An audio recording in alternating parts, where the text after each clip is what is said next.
Subscribe करें और bell दबाएं ताकि कोई खबर रह न जाए।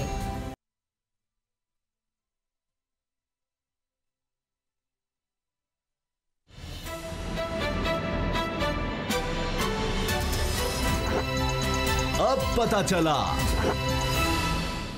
बिस्मिल्लाहिर्रहमानिर्रहीम, अस्सलाम वालेकुम। मैं हूं मोहम्मद उसामा गाजी और आप देख रहे हैं अब पता चला। मौलाना फजलुर रहमान साहब को भी अब पता चल रहा है कि अपोजिशन क्या होती है, किस तरह अपोजिशन करनी चाहिए, क्या क्या पापड़ बेलने पड़ते हैं। अब 27 अक्टूबर की तारीख देनी पड़ ही गई मौलाना साहब को। हम अपने प्रोग्राम में अब पता चला में कई दफ़ा इस बारे में बात कर चुके हैं, ये कह चुके हैं कि पीपल्स पार्टी और नून लीग आपको उस तरह से नज़र नहीं आएगी, और वही हुआ। आज भी मौलाना साहब को अकेले ही प्रेस कॉन्फ्रेंस में ऐलान करना पड़ा, अकेले ही कहना पड़ा कि मैं ही आऊँगा। और जब भी उनसे सवाल किया गया कि नून लीग किधर है, पीपल्स पार्टी किधर है, तो फिर ये कहते रहे सब शामिल हो जाएंगे, सब शामिल हो जाएंगे। तो हर कोई अखलाकी हिमायत की तरह कह रहा है कि जनाब मौलाना साहब जो कर रहे हैं ठीक कर रहे हैं, लेकिन हमने इसमें क्या हिस्सा डालना है ये हमें सोचना है। ना पीपल्स पार्टी है साथ, ना नून लीग है साथ। मियां नवाज शरीफ साहब ने वाज़े पैगाम दे दिया कि हर सूरत साथ दो, लेकिन भाई की कमर जवाब दे गई है। शहबाज शरीफ साहब साथ नहीं आ सकते। अब बाकी जो बचे कुचे लोग हैं वो किस तरह से साथ आएंगे? क्या उनको पैसा दिया जाएगा? क्योंकि अब वो भी मसला मुश्किल है कि हुसैन और हसन नवाज बाहर से पैसे भेजेंगे, और यहाँ पर जो लोग मौजूद हैं, जो फाइनेंसर्स रहे हैं नून लीग के, उनके लिए भी बड़ा मुश्किल है कि वो भी पैसा निकाल सकें।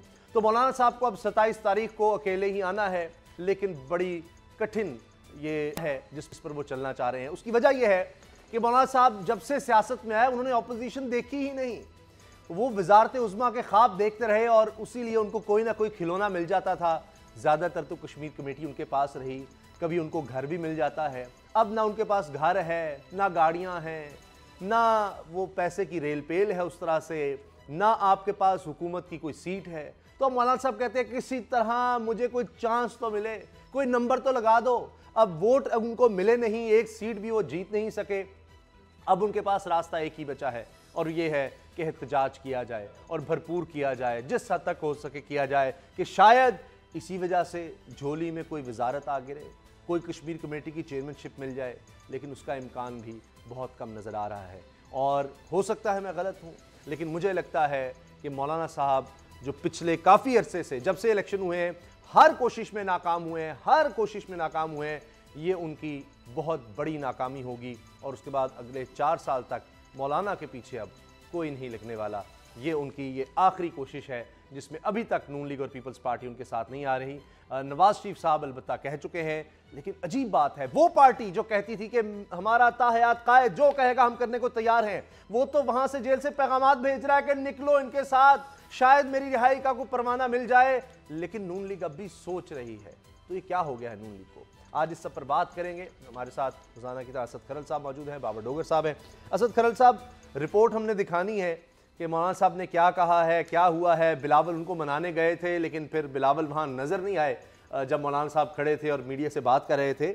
ये आपको क्या लगता है, वज़ीर आज़म इस तरह से बना जा सकता है जिस तरह मौलाना साहब बनना चाह रहे हैं? उनका ख्याल है कि इमरान खान ने धरना दिया था और उसके बाद उनकी बारी आ गई, तो ये इस वजह से धरना देना चाह रहे हैं कि अगली बारी मौलाना साहब की आ सकती है धरने की वजह से।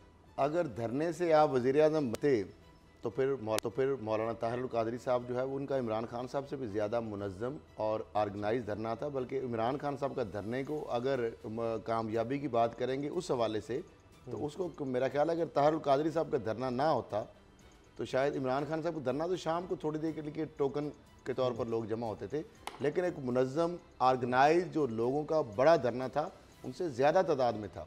खरल साहब, आप इन चीज़ों को बेहतर जानते हैं। मुझे छोटा सा सवाल, ये मौलाना साहब इतने समझदार सियासतदान हैं, वो पीपल्स पार्टी और नून लीग को यकीनी हुकूमत गिरा दूंगा, वो तो कह रहे हैं कि बस ये हुकूमत गई, मेरे आने की देर है। क्यों ऐसा है, इस पर मैं आता हूँ, ये सवाल है, लेकिन उससे पहले रिपोर्ट देख लीजिए कि आज हुआ क्या है। तो असद खरल साहब, ये जो माजी के किस्से थे, अब क्या करें? वो तो कहते थे कि ये कोई तरीका नहीं है, आज वही तरीका अपनाया जा रहा है, हल्ला शेरी भी कहा जा रहा है उस पर। तो ऐसा करते हैं कि एक तजवीज़ पेश करते हैं कि आइन में तरमीम की जाए, जितने ज़्यादा लॉन्ग मार्च को कर लेगा, जितने ज़्यादा जलसे कर लेगा, या इस्लामाबाद जो लॉकडाउन कर देगा, उसको फिर हुकूमत दे देते हैं, कुर्सी पे लिख देते हैं वजारत उज़्मा और मौलाना साहब को पेश कर दें। यही हल नज़र आता है। उसामा साहब, मेरा ख्याल है जिस तरह धरनों की मैंने बताया, इससे साथ ही बात हो रही थी, खादम रिजवी साहब ने भी धरना दिया था। क्या उनको वजारत उज़्मा मिल गई? उनका धरना वजारत उज़्मा के लिए नहीं था, लेकिन मौलाना साहब का आपको पता है, तीसरी वो कहते हैं हुकूमत गिरानी है और हमारी बारी आनी है। उन्होंने ये बात नहीं की मैं वज़ीर आज़म बनने के लिए धरना दे रहा हूँ। वो तो आपको पता है आज़ादी मार्च, पता नहीं अब किससे आज़ादी वो चाह रहे हैं, और कभी वो नामूस रसालत की बात करते हैं। तो मामला ये है कि गिराने की बात कर रहे हैं, वो धरना हुकूमत अच्छा बीच में नामूस रसालत का भी जिक्र है। अच्छा, हुकूमत गिराने की अगर बात करें की जाए, ऐसे इस पे भी आ जाते हैं, तो उसके हवाले से नून लीग का बयानिया भी सेनेटर परवेज़ रशीद के जरिए भी आया, एहसन इकबाल के जरिए भी आया, लेकिन उनका इसका तयन हमने करना है, फैसला करना है। हुकूमत गिराने के हवाले से फजल रहमान साहब ने जो फैसला किया है, तो वो सोलो फ्लाइट तो उन्होंने खुद ले लिया है। इसका मतलब ये है कि 27 अक्टूबर का अकेले उन्होंने ऐलान जो कर दिया है, उससे पहले जो भाग दौड़ा, इसका मतलब ये है कि उनको किसी तरफ से कोई आशीर्वाद, कोई इशारा, कोई सिग्नल, ट्रक की बत्ती जब उनको पता चल गया है कि मेरे साथ कोई आने के लिए तैयार नहीं है, तो उन्होंने सोलो फ्लाइट का ऐलान कर दिया। अच्छा। अब मुझे ये बताएं, जब मौलाना फजल रहमान को अब यही कह रहे थे किस तरीके से कि वो एक कलेक्टिव या एक यूनाइटेड जो एक अपोजिशन के तौर पर सामने आए, एक लेके जो भी इसको काज को लेके जाए, इन्होंने मुख्तलिफ मुलाकातें की, फिर कहा कि APC के अंदर ये डिसाइड होगा। अब पार्टियों के लिए तो पहले ही बहाना बन गया है कि जिस तरह ये शहबाज शरीफ साहब के आज हवाले से और नवाज शरीफ की मुलाकात के हवाले से 6-7 घंटे खबरें चली, एक गलत खबरें चली, 7-8 घंटे तक खामोश रही नून लीग, उसके बाद उन्होंने तरदीद कर दी उसकी। ये सारा जो बयानिया चलता रहा कि नवाज शरीफ और ये वो, और वही बात है कि अभी तक नून लीग जो है, नवाज शरीफ और जो डोगर साहब ने जो बात कल भी बात की है, वो इसमें शामिल होने के लिए तैयार नहीं है।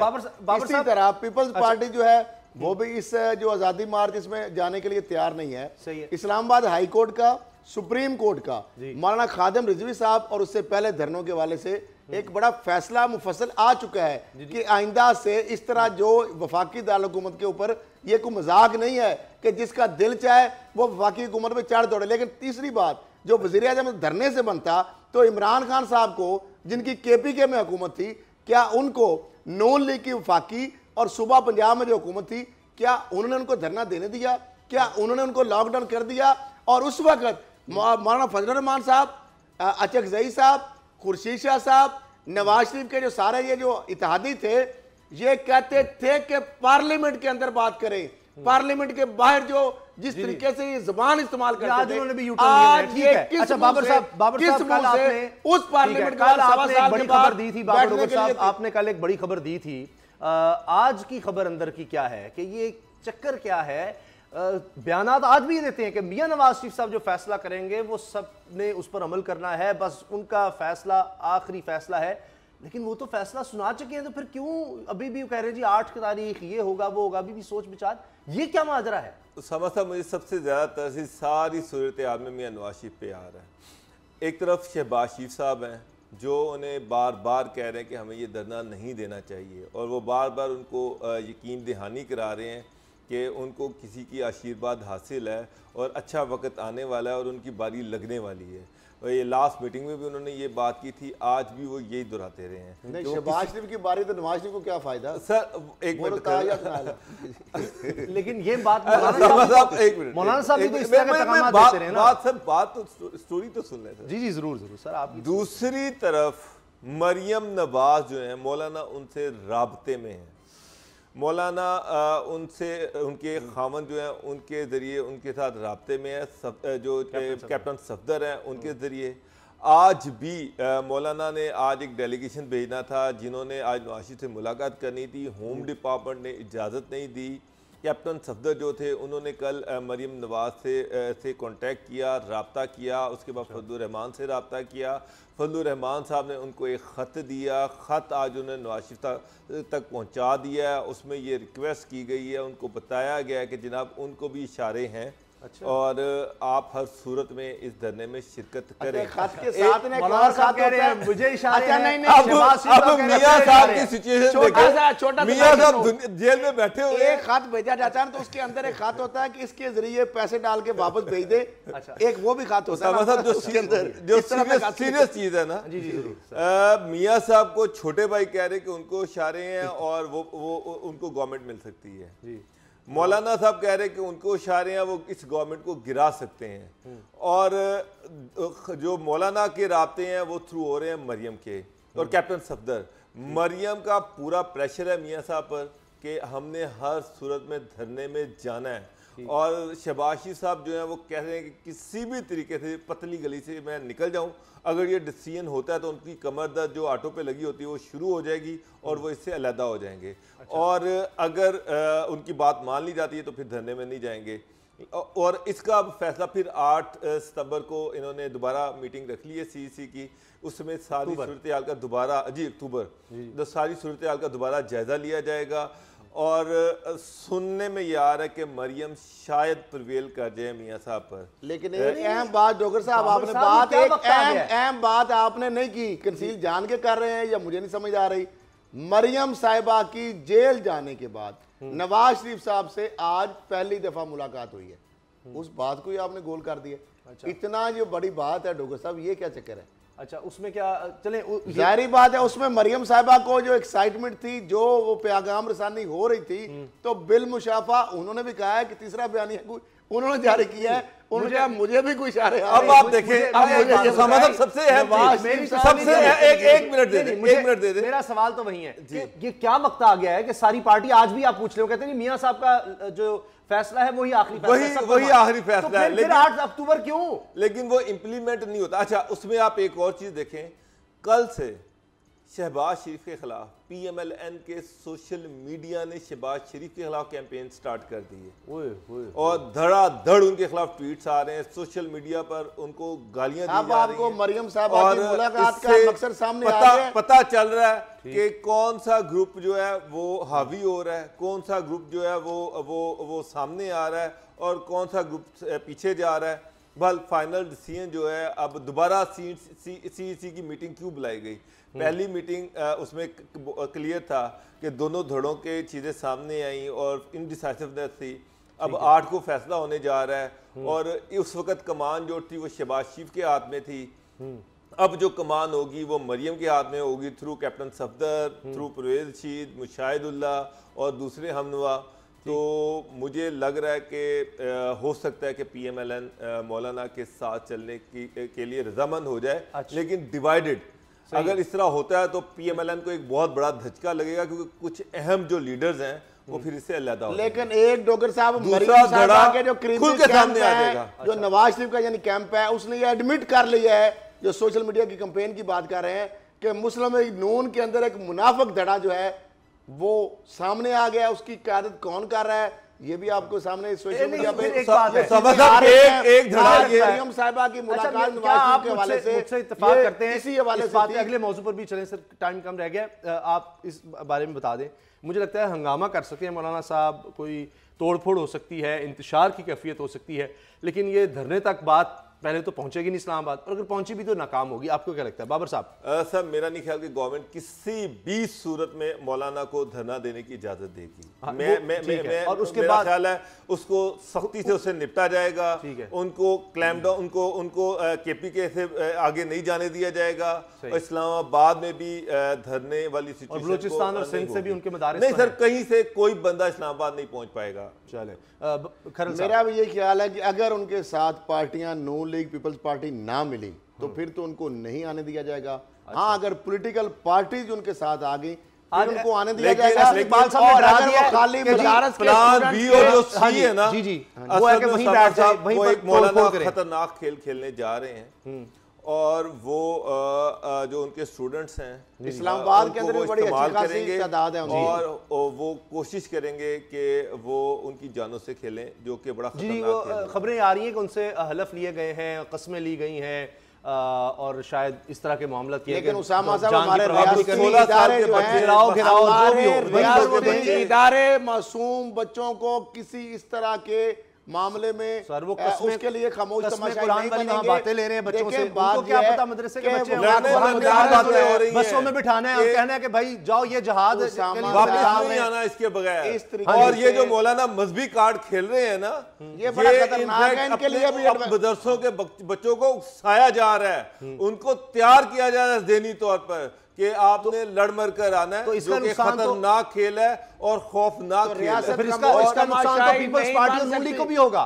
इसका नुकसान मौलाना फजल रहमान को होगा, क्योंकि ना तो रियासत इतनी कमजोर है, ना वो खामोश तमाशाई का किरदार अदा करेगी, तालिब इल्म को ना वो बरगलाने ऐसे का निहत्ते तालिब इल्म जो मासूम है और जो कम सुना वो है, तो बच्चे जो हैं यार, पढ़ने के लिए उनको आए तो पता ही हैं, कुछ तो नहीं पीपल्स पार्टी और नून लीग की हिमायत कर रहे हैं, क्या आपका ख्याल है उनको कोई नुकसान नहीं होगा? कल को देखिए, उनके बयान मुझे को बताया नुकसान नहीं होगा? मुफाकल अपने मुदारस वोटरों को जो किस है तरह कहेंगे और कि हुकूमत अपने जो शहरों है में जो जलाओ घराव स्टूडेंट को करेंगे। लिए उनका जो मैंडेट है अच्छा वो सर, पढ़ाई के लिए आया, निसाब का अपना तालीम के लिए, सियासत के अंदर अगर वो स्टूडेंट्स को लाने की कोशिश करेंगे मदारस के, तो यहाँ पे मेरा ख्याल है हम इस हुकूमत मौजू जो है पर और रियासती इदारे बात एक्शन में करेंगे, आएंगे। क्योंकि अभी आने वाले दिनों में 27 अक्टूबर तक कम से कम यही बात भी चलती रहेगी, कोई ना कोई बयान डेवलपमेंट्स पर आ जाएगी।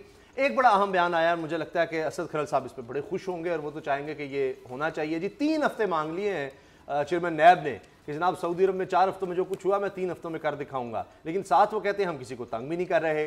मुलाकातें भी हो रही हैं, आर्मी चीफ से जाकर लोग कहते हैं, गिला करते हैं कि जी ये देखें हमारे खिलाफ क्या हो रहा है, कारोबारी तबका वहाँ परेशान है। वज़ीर आज़म से मिलते हैं तो कहते हैं जी नैब की वजह से हम परेशान हैं, कारोबार नहीं होने दिया जा रहा। दोनों तरफ से एश्योरेंसेस दी जाती हैं कि कारोबार चलेगा तो पाकिस्तान की मईशत का पहिया आगे चलेगा और ये बहुत ज़्यादा ज़रूरी है। तो क्यों खरल साहब ये इतनी परेशानी क्यों डाली हुई है नैब ने, और इस पर क्या बॉडी बनाई जा रही है कि शिकायत का इजाला किया जाए? वो कहते नहीं हम तो किसी को तंग ही नहीं करते, फिर साथ 3 हफ्ते मांग भी रहे हैं कि सब कुछ मैं 3 हफ्तों में कर दूंगा। अभी तक तो हो नहीं सका 30 महीनों में। देखिए उसामा साहब, मैं आज भी इस बैठ के इस प्रोग्राम में चैलेंज दे रहा हूं, कोई ऐसा बिजनेसमैन मुझे बता दे पाकिस्तान में जिसने नैब को जबानी या तहरीरी शिकायत नैब को की हो कि किसी नैब के एहलकार ने मुझे तंग किया है, मुझे हिरासा किया है, मुझसे कोई बता लिया है, मुझसे पे टार्चर किया है, मुझे तो वज़ीर आज़म को फिर क्यों शिकायतें लग रही हैं? मुझे ये बताएं शिकायतें, उसामा साहब मामला क्या हो रहा है? आर्मी चीफ के पास जो ये गए हैं लोग, वो एक सेमिनार था, जाहिर बात है किसी भी सलामती और मईशत का चोली दामन का साथ है, क्योंकि मईशत अगर मजबूत होगी तो सलामती का उसके साथ इंटरलिंक्ड है। दूसरी चीजें जो नैब के चेयरमैन ने बाकायदा ऑलमोस्ट ब्यूरोक्रेसी से भी उन्होंने खिताब किए, चैम्बर से भी खिताब की, आज भी चैम्बर के मुख्तलिफ लोगों की बहुत सारी वीडियोस मेरे पास, चैम्बर के लोग ही चैम्बर के लोग कह रहे हैं कि चेयरमैन कमर उस्मान नैब हम पूरी बॉडी 172 बॉडी को, मेरे पास पूरी वीडियो मौजूद है। अच्छा। उसने कहा हमें कोई शिकायत नहीं है। मुझे ये पता शिकायत पता किस बिजनेसमैन को है? जिसने अरबों रुपया लूटा हुआ है, जो मनी लॉन्ड्रिंग करता है। और चेयरमैन ने आज भी कहा, चेयरमैन कमरुज़्मान चौधरी तो खुद अरबों रुपए के जायज हिस्सा से बनाया है, और वो किसका, मैं पंटर कहूंगा, वो किसका क्या था, मैं क्या क्या अल्फाज उसके बारे में बोलूं, क्योंकि वो इतना, मैं जो जिस सीट पर ब्रेक होने वाली है। मामला यह है कि जो बात आज जबरदस्त की है, उनका सऊदी अरब की तरह काश यहाँ पे चुके बादशाह सिस्टम नहीं है उनका, मेरे पास भी अगर इस तरह के होते इख्तियारात तो मैं 3 हफ्तों में इन लोगों से लूटा हुआ माल निकलवाता, और साथ उनका मेरे पास ऐसी पावर नहीं है कि मैं 2 दिन में किसी को रख लूं। आपको पता है 2 दिन नैब के पास लोग रहने के बजाय कोई प्रोडक्शन ऑर्डर की आड़ में निकल जाता है, उसके मुताबिक कोई जनाब जुडिशल पे हो जाता है, कोई जनाब घर को, मैं भी कहता हूं जी मेरे पास जादू का चिराग आ जाए, मैं रगड़ के सारे पाकिस्तान के मसाइल ठीक कर दूं। मामला ये है कि उसामा साहब जब इख्तियारात देंगे किसी को, इख्तियारात दें उनको 3 हफ्तों के अंदर दें मोहलत, तो अभी सलमान शहबाज के एसेट्स क्या फ्रीज नहीं हुए? क्या आज चीमा के नहीं हुए? फवाद हसन फवाद के नहीं हुए? क्या वो लियाकत कायम खानी सर ब्रेक का वक्त हो जाएगा, खरल साहब को नीलाम किया जाए? अच्छा बाबर साहब आप मुझे बताएं तो फिर ये क्या है कि जी अगर नैब से कोई शिकायत नहीं है तो वज़ीर आज़म फिर क्यों कह रहे हैं कि नैब से मुतालिक कारोबारी बिरादरी के तहफ़्फ़ुज़ात के हल के लिए लाहेमल तश्कील दिया है, इस सिलसिले में कारोबारी शख्सियात पर मुश्तमिल कमेटी तश्कील दी जा रही है, तो फिर क्या ड्रामा हो रहा है? साहब ना नैब का इशू है, आज जो 2 मीटिंग्स हुई हैं आर्मी चीफ से हुई और प्राइम मिनिस्टर से हुई, जो अंदर की कहानी है वो यही है कि सारे कारोबारी से यही रोते रहे कि जनाब इनकम टैक्स वापस ले लिया जाए। ये जो आईडी कार्ड का सिस्टम है कि दुकानदार जो है वो हर दुकानदार जो है जो भी प्रोडक्ट जिससे ख़रीद रहा है उसका आईडी कार्ड देगा, उसको ख़त्म कर दिया जाए। ये जो सेल ड्यूटी है ये ख़त्म कर दी जाए, ये जो सब्सिडीज़ हैं ये बहाल कर दी जाएं। सिर्फ यही गिले शिकवे थे कि जी हम टैक्स नहीं देंगे, ये वो लोग हैं जो अमीर कार्ड नहीं देंगे, कारोबारी हम पैसे कारोबारी नहीं है, ये अमीर तरीन अरबपति लोग हैं जिनकी वहां पर रसाई है।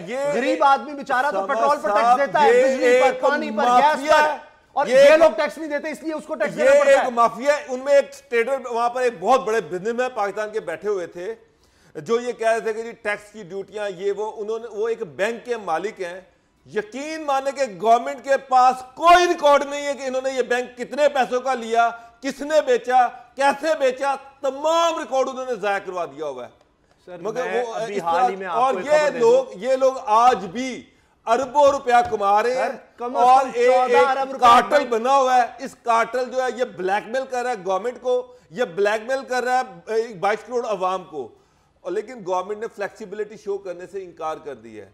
क्या बात कर बाबर साहब, वो कह रहे हैं जी हम कमेटी तश्कील दे रहे हैं।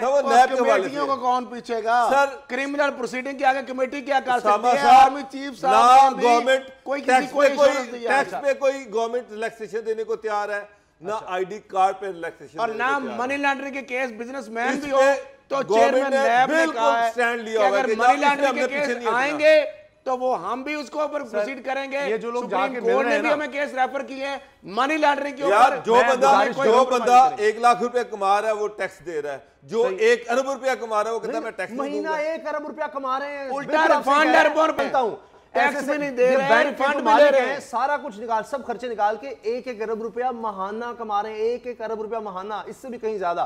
लेकिन टैक्स जो है उस पर जाकर ये कहेंगे जनाब ये हमसे ना लिया जाए, बस गरीब से लेते रहो, जिस तरह से हमेशा से होता आ रहा है, उसका खून चूसते रहो, हमें कोई ना पूछे हम क्यों दें। और फिर कहेंगे जी ओहो मीशत बैठ रही है, सब कुछ तबाह हो रहा है, ये खौफ दिलाकर और ब्लैकमेल करके हुकूमतों से फिर ये फायदे लेते रहते हैं। ब्रेक का वक्त है, ब्रेक के बाद मिलते हैं और खरल कहानी में आज भी खास है।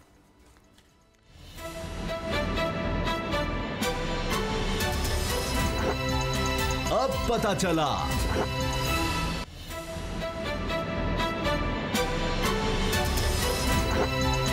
अब पता चला।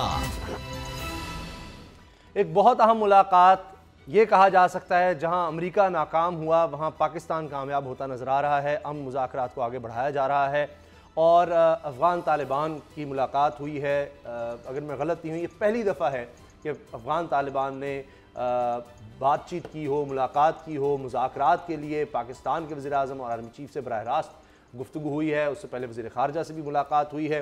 असद खरल साहब, ये तो ऐसे लग रहा है कि पाकिस्तान इस वक्त एक बड़ा प्लेयर बन गया है रीजन में और हमेशा से कोशिशें करते रहे कि अफ़गान अमन अमल को आगे बढ़ाया जाए, और भारत हमेशा साजिशें करता रहा। तो इस दफ़ा फिर वो साजिशों की कोशिश कर रहा होगा। अभी देखें कि अमेरिका ने मुज़ाकरात मुअत्तल कर दिए थे, इसका बराह रास्त नुकसान पाकिस्तान को होता है। तो आपको लगता है कि अब ये कोशिशें जो हैं आगे बढ़ रही हैं और इसमें भारत कोई साजिश नहीं कर सकेगा? भारत जितनी मर्जी उसामा साहब साजिशें करता रहे, अमेरिका ने हमेशा अपना ज़ाती मफाद देखना है। अमेरिका को इस चीज़ का अदराक हो गया है। डोनाल्ड ट्रंप जो बड़े क्रिटिक थे पहले पाकिस्तान के बारे में, भारत की जो प्रो लाबी थी, इजराइल की आपको पता वहाँ पे इन्फ्लुएंस था, भारत इजराइल गठजोड़ भी था। लेकिन जब उनको पेंटागन से, उनको CIA से उनको पता चला कि पाकिस्तान ही वो वाद मुल्क है जो अफ़गानिस्तान से उनकी जो वापसी है, इनखला है, उसके लिए कलीदी रोल अदा कर सकता है। बाकी सारी जो ट्रक की बत्ती के पीछे लगाया गया था, जिस तरह आपको पता है NDS और राह का नेक्सस बना, आपने देखा बहुत सारे सफारत खाने वहाँ पे बन गए। लेकिन जब उनको ये इस चीज़ का इदराक हुआ तो मैं ये समझता हूँ वो डेयरिंग आदमी है। उसने एडमिट किया पूरी दुनिया के सामने, जब वज़ीर-ए-आज़म इमरान खान से मुलाकात उनकी थी अमेरिका के अंदर, उनका पाकिस्तान के पास जो ताकत है अफगान से अफगानिस्तान में अमन या अफगानिस्तान से अमेरिकी फौज के इनखला के लिए, वो किसी और मुल्क के पास नहीं है। तो यही वजह है कि बिल आखिर वो कहते हैं कि जो सारी चीजें थी उसको ये अब ये जो मुलाकात है, मेरा ख्याल है ये उसकी कंटिन्यूटी है।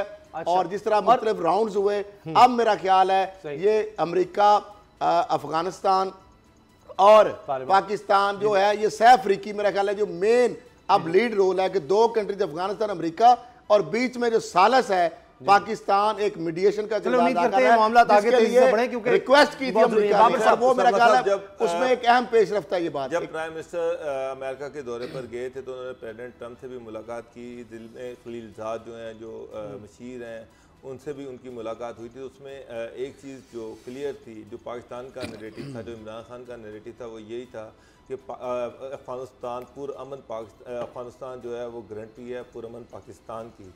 और इसके साथ साथ उन्होंने इमरान खान ने बड़ा क्लैरिटी के साथ प्रेसिडेंट ट्रंप को ये भी बात बताई थी कि जनाब जो अफगानिस्तान में अमन सिर्फ़ और सिर्फ मुज़ाकरात के ज़रिए आ सकता है, जंग के ज़रिए अमन नहीं बल्कि तबाही होगी।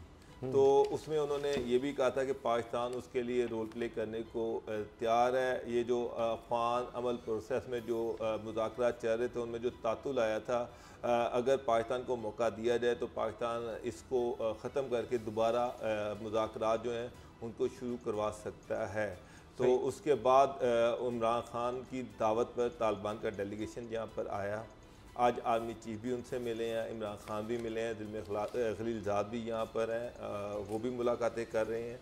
तो उम्मीद है कि पाकिस्तान अपना रोल प्ले करेगा और ये जो मुज़ाकरात में तातुल आया था ये इंशाल्लाह आप देखेंगे कि ये किसी कंक्लूजन की तरफ अब जाएंगे। इसमें एक बड़ी अहम बात यह है कि पहले तालिबान मिलना चाहते थे इमरान खान साहब से, तो अफगान हुकूमत ने कहा कि नहीं ये क्या हो रहा है, तो फिर इमरान खान साहब नहीं मिले। लेकिन इस दफ़ा अब आर्मी चीफ का, इमरान खान का, इन सब का मिलना ये वाज़ेह हो रहा है कि अमेरिका को बात माननी पड़ी, समझ आ गई है उनको बात, और उनको पता है कि पाकिस्तान का इसमें रोल है। उन्होंने कहा होगा कि हाँ जी मिले, जो हो सकता है आप करें, आपको हम कह रहे हैं कि हमारी मदद करें, इस मामले का हल निकालें, क्योंकि 19 साल हो गए हैं। अमेरिका की तारीख की सबसे लंबी जंग और सबसे महंगी जंग है, $1500 अरब इसमें अमेरिका झोंक चुका, अभी तक इसका हल नजर नहीं आ रहा।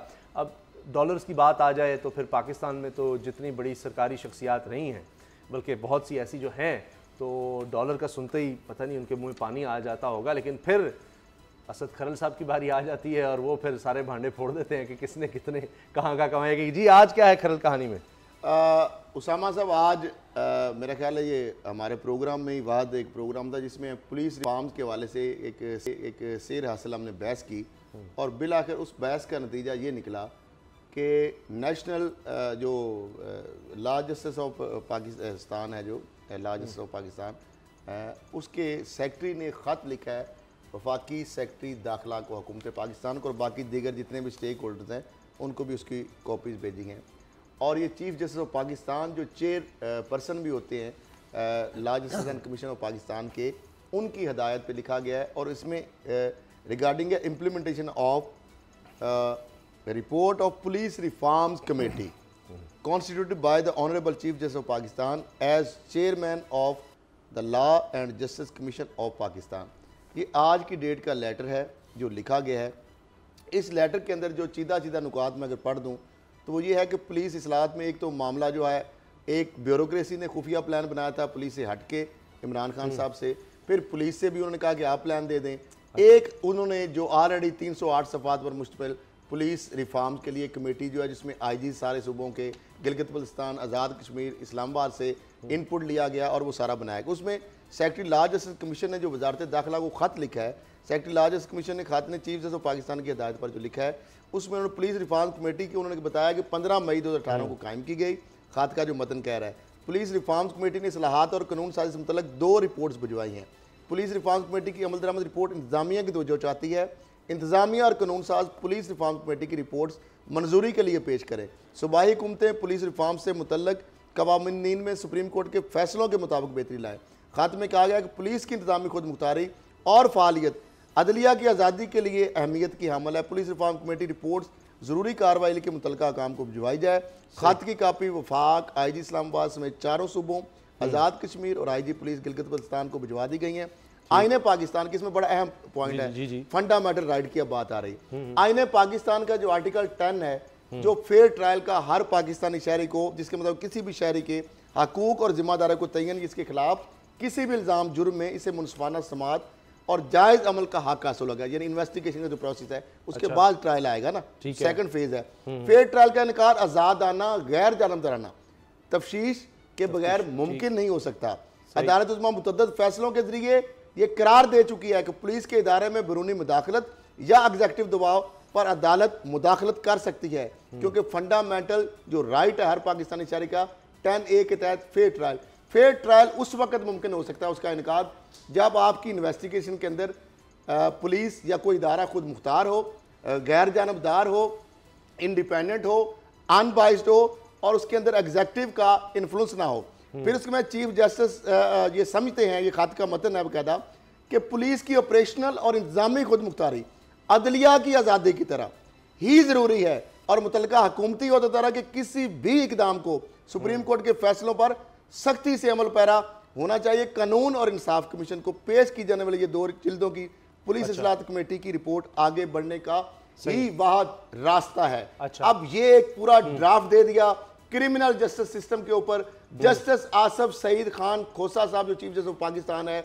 उनसे मेरा ख्याल है पाकिस्तान में बड़ी अथॉरिटी कोई नहीं है। अच्छा। फिर उनके भाई जो DGFI भी रहे हैं तारक खोसा साहब, उन्होंने भी इसमें बड़ी इनपुट दी। मुख्तलिफ रिटायर्ड IGs इसमें शामिल थे। ये एक इतना अच्छा ड्राफ्ट है और खास तौर पे एक तरफ पुलिसिंग है और दूसरी तरफ जो टॉप जुडिशरी के जो चीफ जस्टिस ऑफ पाकिस्तान है, जो क्रिमिनल जस्टिस सिस्टम को इनसे ज्यादा इनकी मिसालें दी जाती हैं इनकी जजमेंट के हवाले से, ना सिर्फ पाकिस्तान आपके लिए बल्कि दुनिया भर में होगा अगर ये। तो अब मामला ये है कि अगर ये चीज ड्राफ्ट बना हुआ है तो खान साहब को क्यों नहीं बताया गया, बुजदार साहब को क्यों नहीं बताया गया? यही वजह थी कि जब IG AD ख्वाजा को सिंध हुकूमत ने उनकी पावर कर्टेल की थी, तो सिंध हाई कोर्ट ने और उसके बाद सुप्रीम कोर्ट ने हुकूमत की पावर कर्टेल कर ली थी। यहां पे भी अगर इस तरह के कोई बनाया जाएगा, हाँ इंटरनल अकाउंटेबिलिटी का इसके अंदर सिस्टम है, क्योंकि बाहर ये बताया गया कि पुलिस से डायरेक्ट आप अदालत में नहीं आ सकते, 22 है और 22 भी इसमें ये जो ड्राफ्ट है ये अगर आ जाएगा तो पुलिस को कोई इतराज नहीं होगा। ये वही पुलिस है जो अंग्रेज छोड़ गए थे। आज तक वही निजाम है कि लोगों को किस तरह कंट्रोल करना है और अंग्रेज सरकार को किस तरह अपने फायदा पहुंचाना है, कोई रेजिस्टेंस ना हो सके। आज तक वही निजाम चल रहा है। बेसिकली जो पुलिस है वो गवर्नमेंट की एक एजेंसी है, एक लॉ एंड ऑर्डर, उसका काम है कि लॉ एंड ऑर्डर मेंटेन करना। मुझे कभी भी इतराज़ नहीं है, मैं ये हमेशा यही मैं भी इस चीज़ का बहुत बड़ा सपोर्टर हूँ कि ऑपरेशनल उसको इंडिपेंडेंस होनी चाहिए और उसके जो ऑपरेशनल मैटर्स हैं उसमें किसी किस्म की कोई रुकावट नहीं होनी चाहिए और कोई इंटरफेरेंस नहीं होनी चाहिए। हाँ, अल्टीमेटली ये गवर्नमेंट के आएगी तो गवर्नमेंट के अंडर ही, एग्जेक्टिव के अंडर आएगी। अब उसको उसकी जो ओवरसाइट है वो कौन करेगा या किस तरह से करेगा, अब तो जुडिशरी के पास मैटर आ गया है, वो खुद इसको डिसाइड कर लेंगे। आपको क्या लगता है ये कोई हो सकेंगी रिफॉर्म्स? में तो कान पक गए सुन के जी हमारी पुलिस इस तरह ठीक हो जाएगी, उस तरह ठीक हो जाएगी। खरल साहब का एक व्यू है कि आसिफ सईद खोसा साहब का जो है जो उन्होंने इस पर हरकरेजी की है, तो वो अगर इम्प्लीमेंट हो जाए तो सब हर किस्म की रिफॉर्म का बुनियादी मकसद ये होता है कि एक आम आदमी को रिलीफ मिले, उसको जस्टिस मिले और पुलिस की हाई हैंडेडनेस जो है वो ना हो, और अगर पुलिस ज्यादती करे किसी के साथ तो फिर उसको उसकी सजा मिले और उस पे इफेक्टिव चेक होना चाहिए। देखते हैं तो अब बुनियादी मकसद ये है कि पुलिस की हाई हैंडेडनेस को रोकना और आम आदमी को देखते हैं जी, जहां सब नाकाम हुए वहां इमरान खान का कामयाब हो सकते हैं पुलिस में कोई रिफॉर्म लाने में। कल क्या होगा बाबर डोगर साहब? सर कल आज पंजाब गवर्नमेंट ने एक नोटिफिकेशन कर दिया है, कल जुम्मा है, कल कश्मीर सॉलिडेरिटी डे मनाया जा रहा है, तो तमाम जो सरकारी मुलाजमीन हैं उनसे कहा गया है कि वो कल आधे घंटे का वक्फा लें और कश्मीर के साथ योम यकजहती मनाएं। तो कल सारी जो सरकारी मुलाजमीन हैं उसके साथ साथ आम लोग वो भी कश्मीर के साथ सॉलिडेरिटी शो करेंगे, तो साथ साथ सरकारी मुलाजमीन जो हैं वो भी सॉलिडेरिटी शो करेंगे। चलें जी, अच्छी बात है। और जिस तरह आपने कल की बात की, कल आपने बात कही थी वो भी हुई, डॉक्टर राहील सिद्दीकी साहब को जनाब एडिशनल चीफ सेक्रेटरी लगा दिया गया है, आपने खुदे लाइन लगा दिया गया और आपने तो ट्रांसफर दे दी थी, और ये 27 कल क्या होगा इंटरव्यू किए गए, तो उसमें मजीद जो करप्ट चुन के लोग हैं तैनाती होगी। लेकिन एक बुजदार साहब ने बाहर पेमेंट ले ली है 10 करोड़ और वो एक फैक्ट्री की फाइल पहुंच गई है इंडस्ट्री डिपार्टमेंट में और NOC उस जगह का मांग लिया गया, उनको भी बुजदार साहब को नहीं पता, शायद वो कंटेम्प्ट ऑफ कोर्ट के जिम्मे में आ गया। इंडस्ट्री डिपार्टमेंट के अंदर वो फाइल पड़ी है, 10 करोड़ बैरून मुल्क रिसीव किया गया और एक और उनके फ्रंटमैन बैरून मुल्क गए हुए हैं मजीद पैसे लेने के लिए। बहुत शुक्रिया। आज भी कश्मीर की जिस तरह बात की बाबर साहब ने, आज भी एक सेमिनार था, उसमें इधर पाकिस्तान जनाब डॉक्टर आरिफ अलवी साहब भी मौजूद थे, लेकिन ट्रैफिक बुरी तरह जाम हो गई। अब मैं ये नहीं कह रहा डॉक्टर साहब का इसमें कसूर है, लेकिन ये क्या तरीका है कि पूरा लाहौर जो है वो जाम था। तो कल भी यही सूरत हाल हो सकती है क्योंकि श्रीलंकन टीम आ रही है और उसके लिए जनाब सड़कें बंद होंगी, तो ज़रा सोच समझ के एहतियात से चलें। ये आपको परेशानी का कल सामना रहेगा। प्रोग्राम देखना बहुत शुक्रिया, इजाज़त दीजिए, अल्लाह हाफ़िज़।